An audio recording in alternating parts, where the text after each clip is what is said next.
Welcome to the Genius Factory. Enjoy the video. In this video, I will show how to make cocktails non-alcoholic.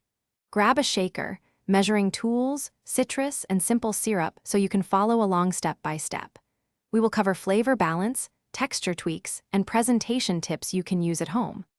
I'll demonstrate 2 easy mocktails, explain when to use bitters, and share garnish ideas that make drinks feel special and celebratory for any occasion. Measure and prep your ingredients before assembling drinks to make the process smooth and fun. Use a jigger for precise pours, a shaker for cold dilution, and a strainer for silky texture.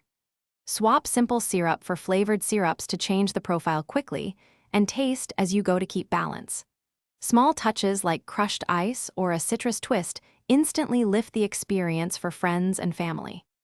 If you're finding this helpful, please subscribe and like to support the channel and get more videos.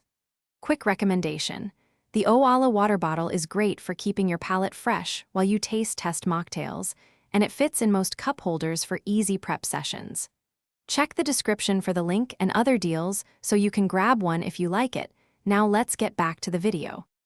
Start with a base, add sour, sweet, and bitter accents, then finish with texture and aroma for a well-rounded mocktail. Try a citrus shrub with sparkling water for brightness, or blend tropical fruits with coconut water for a creamy option. Shake drinks with ice for chill and dilution, stir spirit-free cocktails for clarity, and always garnish to signal the drink's main flavors to your guests. Thanks for watching. If you found this helpful, don't forget to like and subscribe.